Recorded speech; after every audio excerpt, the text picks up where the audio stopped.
The book's called The Duty of Genius. The Duty of Genius. What it means. Duty. The duty. Yeah. Right. What is your duty as a genius to society when you know you've got the smarts, and then will people listen? Who do you think that was written by, mate?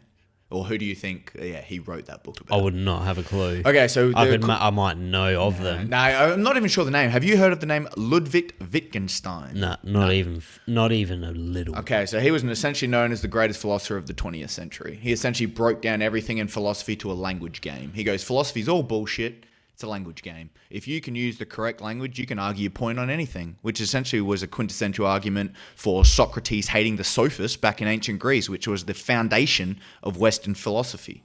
It's not been changed ever since until he come along and went, it's just a language game. You can just pass it. And he wrote his own philosophical treatise. He went to war. He was a primary school teacher for a while. He had one of the most richest and wealthiest family. I think his dad was a steel magnate.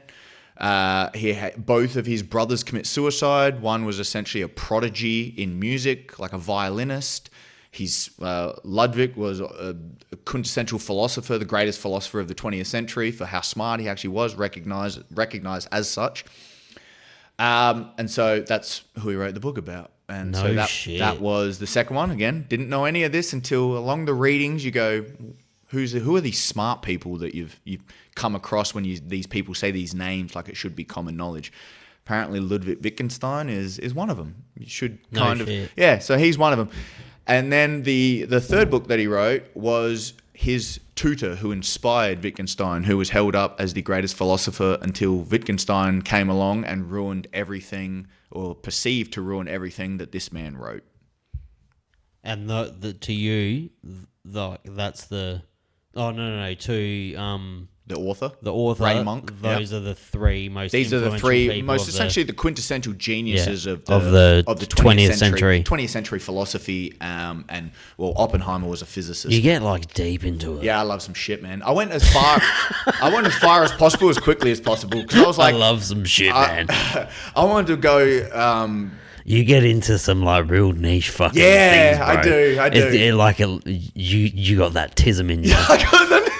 I got the jiu-jitsu tism, mate. No, 100%, bro. I know. That's why you golded. Yeah. Huh? That's why you golded, because you got that jiu-jitsu flavour. I got that jiu-jitsu flavour. How old are you? 35. Yeah. 35. Yeah, I've been at this. Listen, between podcasts and getting into this, mate, I've been into this for 11 years, maybe more. 12, 13. Are you gonna get on that sweet juice? Which?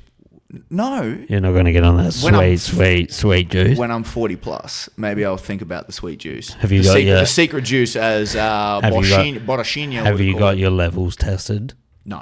No, I haven't. I need to do. I need to do blood panels. Yeah. You might need it now. I need some tests. Do you want those injuries to heal? Nah, yeah. Do you want your back to heal up? To start taking fucking steroids, it'll fix me right up. Do it, because then you're an elite athlete. Craig Jones said. Stop it. Craig Jones said it. Craig Jones said it first. Then I got to pay for it. I'm an everyday man. I got to work to go out and get paid for my anabolic steroids. So I can be actually, to prevent injuries, it would be great. That video made me laugh so much. Dude, he was, his videos recently have been, the B-Team content is great. Bro, you need the mixture, the perfect mixture. We are yet to replicate this.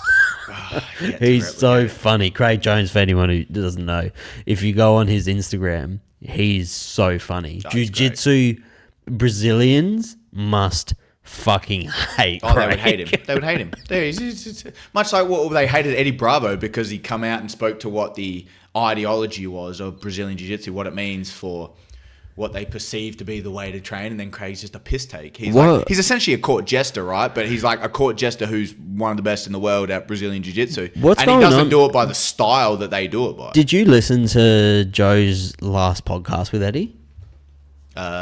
When was that? Was that with it was after the companion, because we spoke about this last time. I don't think I listened to it. Because I haven't even fucking heard that cunt's voice in years. Eddie Bravo. Yeah. Well, I watch the combat jiu-jitsu on Fight Pass, so I see him and hear him. Oh yeah, because he commentate. He's the ref, and he does all the pre-show. He's essentially the Dana White. He's the pump up for all combat jiu-jitsu. Has he gone crazy? Oh, he's always been No, crazy. it's just because he does stand-up comedy and he does tinfoil hat. He does a bunch of conspiracy shit. Yeah, too, man. He's big known for it.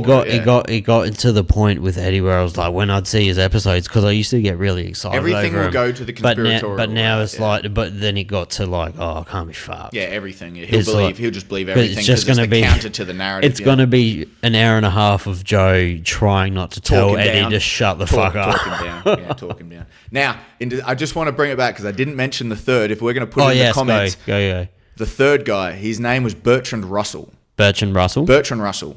He wrote a book with Alfred North Whitehead called the Principia Mathematica, which is also the name of what Isaac Newton wrote when he essentially come up with the theory of gravity. Was called the Principia Mathematica. So this was number 2 version written by these two quintessential genius philosophers, expert mathematicians, coming up with logic and mathematical equations can explain all logical deductive reasoning, which means we can understand any argument that can be led in by having a conversation. I've sat across from like an outlier in the AI engineering community. Yeah, I heard that one. It was good. And you still make me feel more dumb than any of my guests.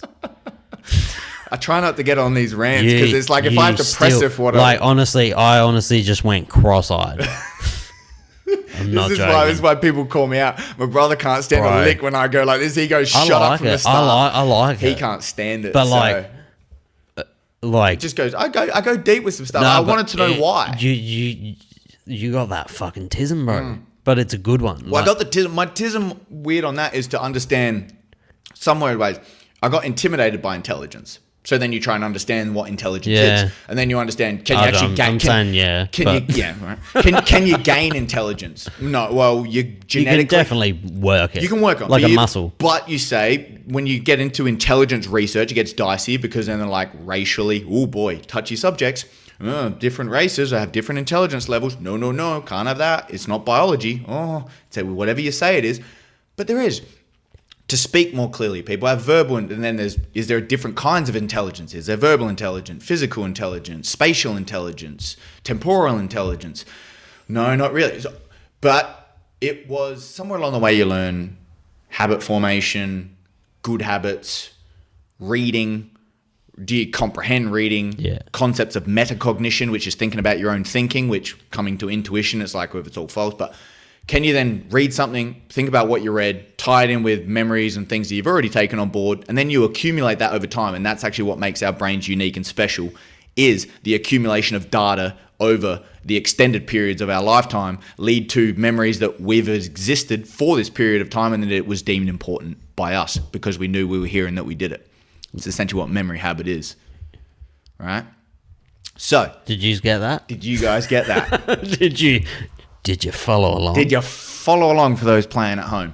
So somewhere that's where this all-encompassing thought of intelligence went to memory, went to brain science, neuroscience. Okay, well, what's that? We communicate our grand ideas in language. Okay, so what the fuck's language? We learn how to communicate by making sounds with our mouths. All right, cool. Why did we do that? We needed to survive better. Okay, but why? And then people abuse that. So the terms Machiavellianism and all that other fun stuff come about, and then I learned the history of it, and it's all about Niccolo Machiavelli, and he's writing for princes to learn how they can hold power more effectively, and then you learn that postmodernism, power, everything's just a power game. We can use language as a power game, and you're like, all right, so that's a thing now. But no, we can't just have postmodern because that's just trying to destructuralize the world and break everything down. So how can we get to the actual what is true, what is right, what is real?